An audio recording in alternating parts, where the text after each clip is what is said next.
voudrais, à l'entame de mes propos,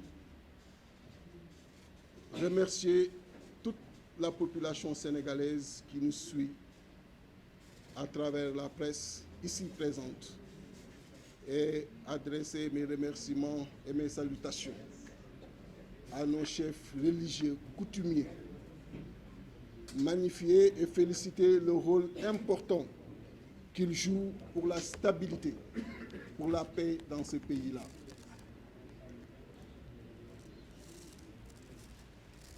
Nous avons tous vu, durant les crises, leur prise de parole, leur prise de position, qui nous ont réconfortés, qui nous ont satisfaits. Et vraiment, c'est le lieu encore de prier pour eux tous, pour que le Seigneur leur accorde une longue vie et leur permette de finir en toute tranquillité leur mission. Féliciter également le camarade, le coordonnateur des cadres et par ailleurs coordonnateur du parrainage, Abdourahmane Sall. Au moment de sa nomination, j'avais clairement dit qu'il était ingénieur polytechnicien et MBA Paris-Dauphine. Et je lui avais confié la mission, dans les 45 jours au maximum, de réunir le nombre de parrains qu'il nous fallait pour participer à l'élection présidentielle, même si on disposait de 75 jours avant le début du dépôt des parrain devant le Conseil constitutionnel. Et j'étais persuadé qu'il allait réussir ce pari parce qu'il est également professionnel dans une multinationale. Moi également, professionnel dans une société privée que vous connaissez. Et les rapports que nous avons avec les délais d'exécution des travaux et des projets, c'est de toujours les réduire au mieux. C'est ce qu'il a réussi. Et au-delà de lui, par conséquent, féliciter toutes les équipes locales, les équipes régionales d'appui, mais également l'équipe technique qui est à quelques kilomètres du siège, parce que je n'avais pas voulu abriter le parrainage dans ce siège qui le plus souvent est barricadé. À chaque fois qu'il y a une manifestation, le siège reste indisponible pendant au moins 15 jours. Vous imaginez, avec 75 jours, si on me prive 15 jours, 2 fois de plus ou 3 fois de plus, ça allait être très risqué. C'est pourquoi j'ai pris un autre appartement pour habiter le parrainage. Et donc, remercier et féliciter toute l'équipe technique qui est dans ces locaux-là. Ce n'était pas facile, mais vous l'avez réussi. Bravo Abdourahmane, bravo à toute l'équipe. Vous avez réussi à nous donner 127 453 parrains. Vous avez dépassé l'objectif de plus de 116%. Vous pouviez naturellement continuer. Et je reste persuadé qu'ils sont encore nombreux, ceux qui ont parrainé sur la liste 40. Ce matin déjà, indépendamment de ce décompte, je recevais encore de Mandiaye Silla qui avait donné 11 500 parrains. Je recevais encore 9 000 autres sur la liste 40. Demandez à tous ces compatriotes de nous faire parvenir ces dernières listes parce qu'ils ne peuvent pas parrainer justement d'autres s'ils ont déjà mis leur nom sur la liste 40, mais à partir d'aujourd'hui, de ne plus procéder à de nouvelles collectes. J'ai décidé de céder la place à d'autres opposants parce que nous combattons toutes les formes d'exclusion de candidats à l'élection présidentielle. Le président Macky Sall en utilise deux généralement. L'exclusion que vous connaissez par la voie judiciaire, mais également l'exclusion par l'achèchement de parrains sur le terrain. Vous voyez les nombres qu'ils déclarent un peu partout. Alors qu'ils ont plus de 13 députés, ils en ont, je pense, 82. Ils ont plus de 120 maires, je pense qu'ils en ont plus de 400. Mais ils utilisent encore le parrainage citoyen pour assécher le terrain et exclure par ce biais d'autres candidats. Nous combattons justement cette autre forme d'exclusion. C'est pourquoi nous ne pouvons pas être dans cette dynamique. Être dans cette dynamique serait justement, malgré le nombre très réconfortant qu'on a, de continuer à se faire parrainer, la liste 40. C'est pourquoi j'ai décidé d'arrêter la collecte et de permettre justement, en plus de ce que le coordonnateur vient de me remettre, de poursuivre la saisie pour la réserve. Le président Macky Sall veut l'exclusion de candidats sérieux. Aujourd'hui, il est à Kédougou, utilisant nos avions, utilisant les véhicules de l'État, utilisant le personnel de l'État pour promettre encore à 3 mois de son départ des milliards aux populations de Kédougou, alors qu'il avait 12 ans pour régler ce problème, mais également en régler d'autres. Vous avez vu à la fin de son mandat le phénomène de l'immigration clandestine qui a repris de plus belle.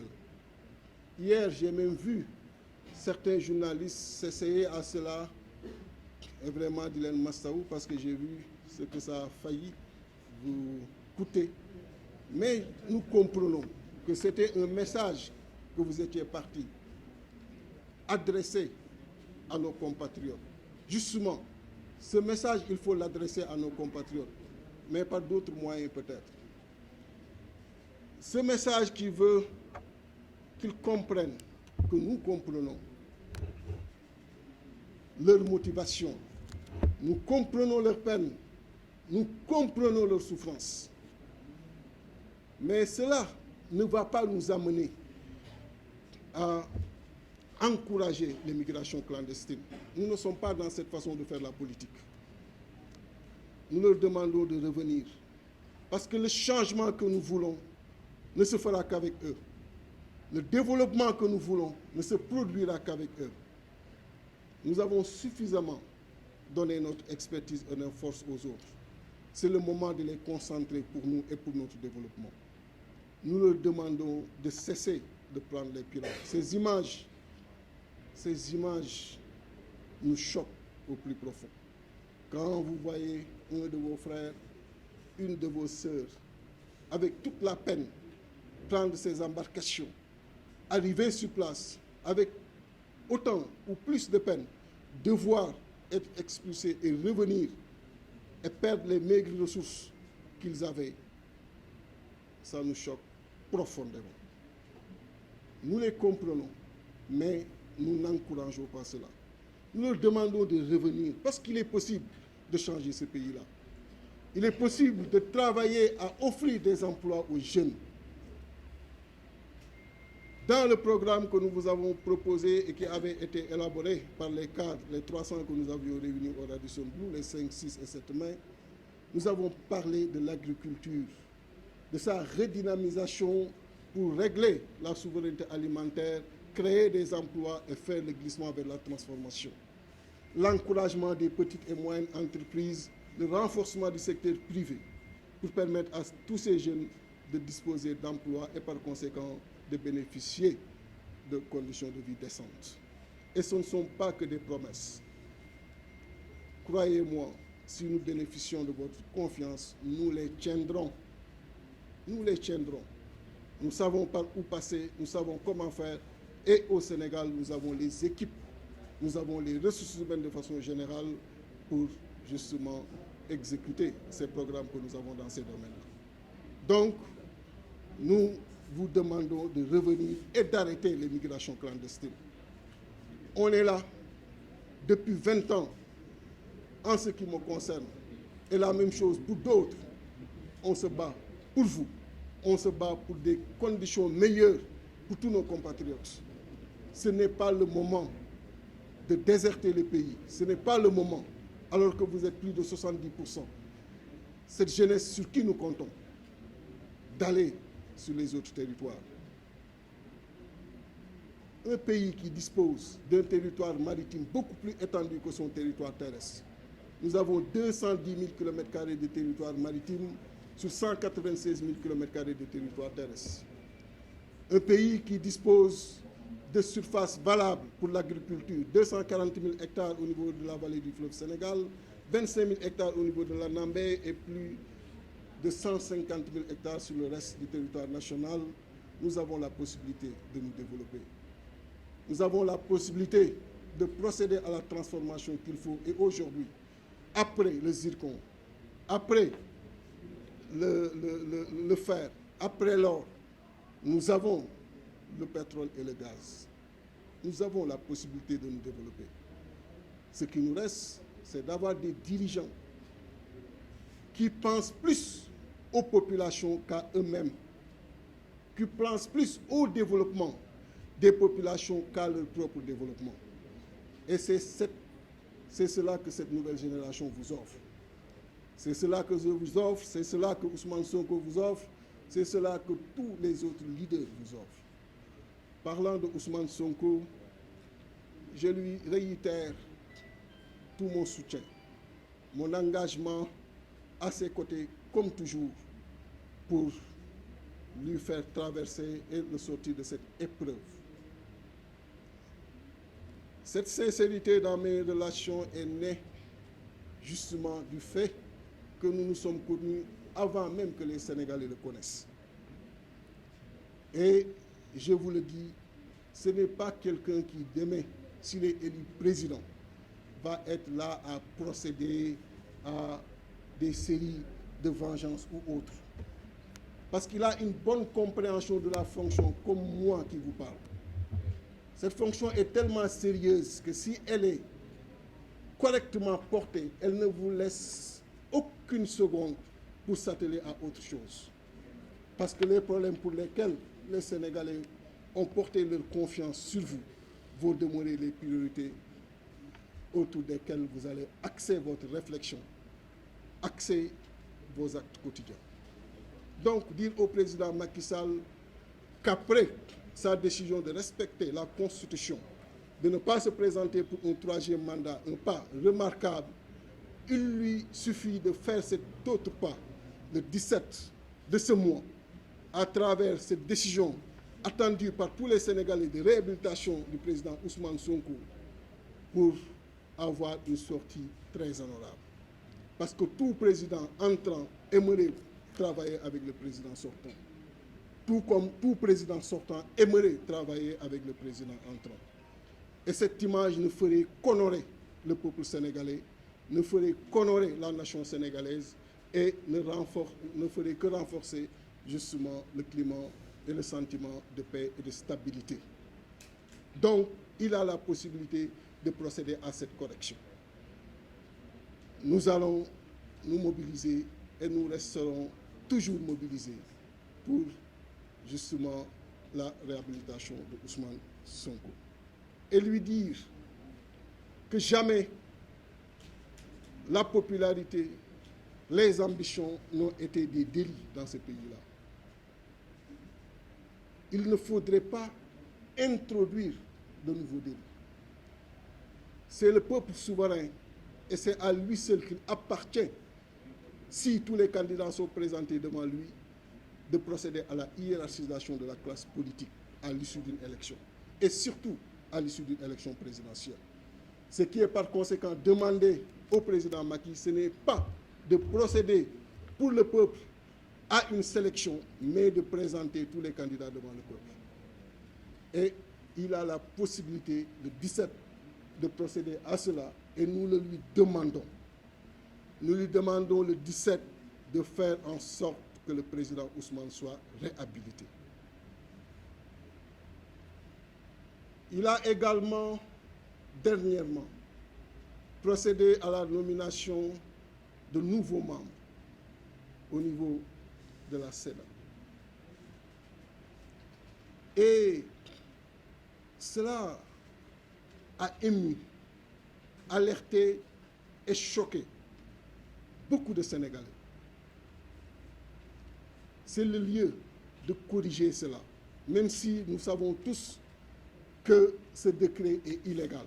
Ce n'est pas la peine de revenir sur la loi électorale et de reparler un peu de ces dispositions, car les experts électoraux ont eu à le faire et à bien le faire. Mais il s'agira pour moi de demander à ces nouveaux membres, malgré le décret illégal qui les a nommés, de se légitimer à travers les décisions qu'ils vont prendre, les décisions allant dans le sens justement d'une élection inclusive, d'une élection libre, d'une élection transparente. Et c'est très bien possible s'ils restent dans la direction que leurs prédécesseurs avaient déjà prise. Et nous leur demandons justement de rester dans cette direction-là. Même si, au niveau de l'opposition, notre devoir, qui est de contester ce décret, d'attaquer ce décret, on est en train de s'organiser et très prochainement, il y aura un recours qui sera déposé dans ce sens. J'ai parlé du président Macky Sall parce que vous l'avez entendu hier encore parler de la continuité.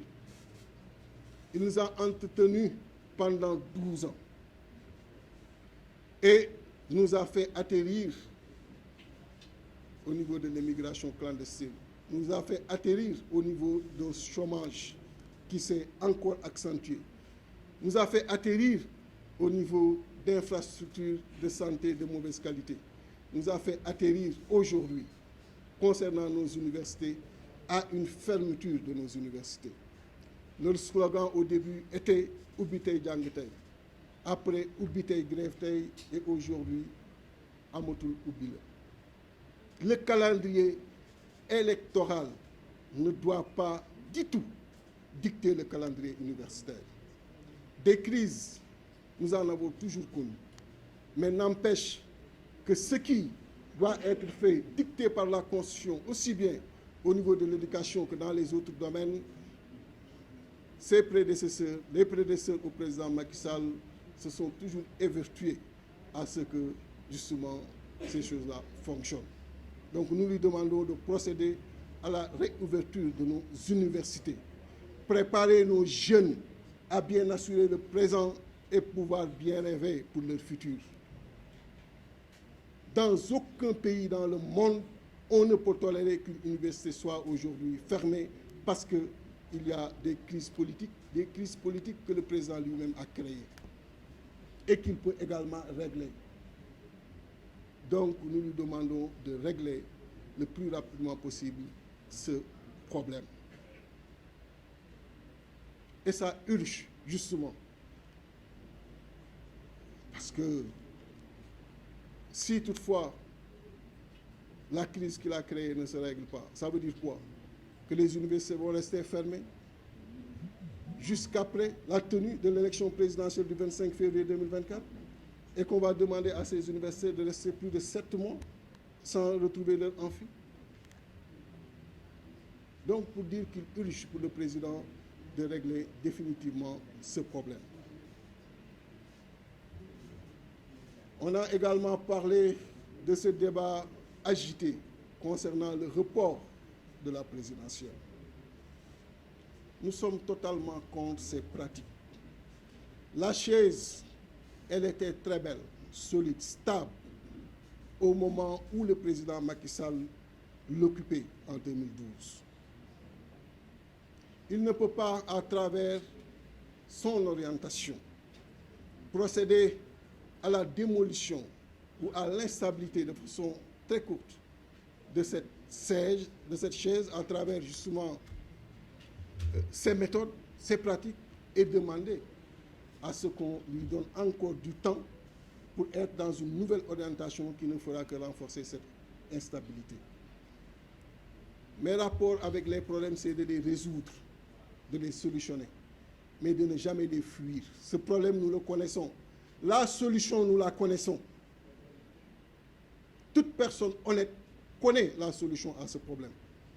Toute personne honnête connaît celui qui détient la clé pour cette solution-là.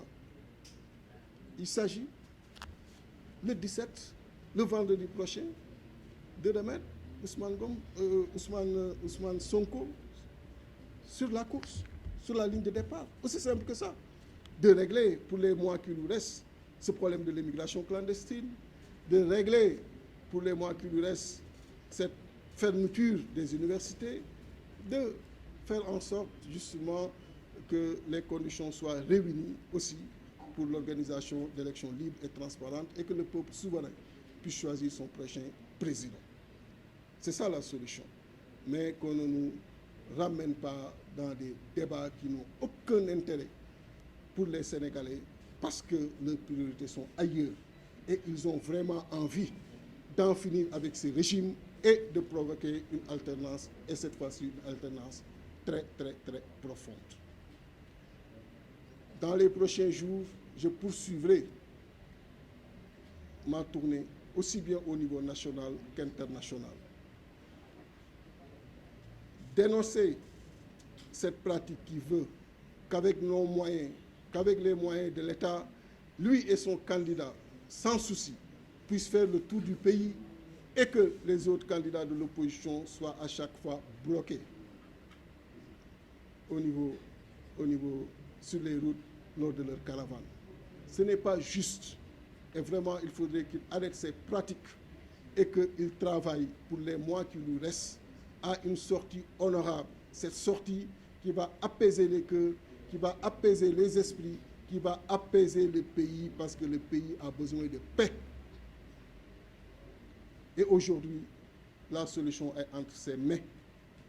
Autrement, l'opposition fera son devoir, comme ça a été le cas depuis lors, et comme ça va continuer à être justement le cas. Et vous dire que dans le cadre du renforcement de l'équipe,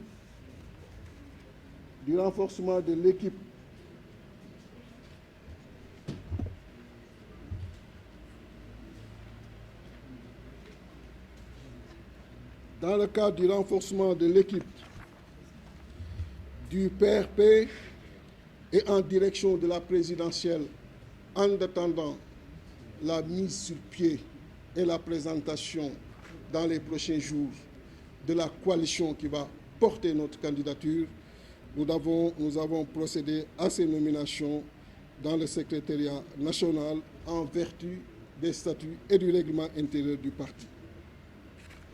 M. Mandiaye Sylla est nommé chef de cabinet du président. Ndeye Fatou Ndiaye, dite Madame Ba, est nommée chargée du social et de l'entrepreneuriat féminin.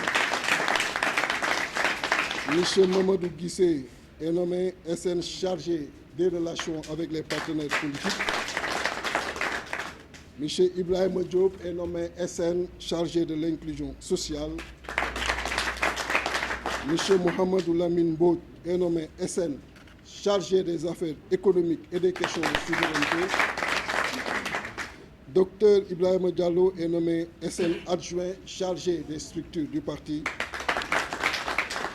Madame Sophie Diop, qui est à Lille, est nommée SN adjointe chargée de la communication digitale. Monsieur Abdou Aziz Soumaré est nommé SN adjoint chargé de l'économie numérique. Dr Tahirou Sarr est nommé Tahirou Seck est nommé SN adjoint chargé des questions de sécurité. Et Madame Eva Dramé, Awa Dramé, SN adjointe chargée de l'entrepreneuriat féminin. Je vous remercie encore une fois, vous de la presse, qui avez fait le déplacement, et vous donne rendez-vous très prochainement.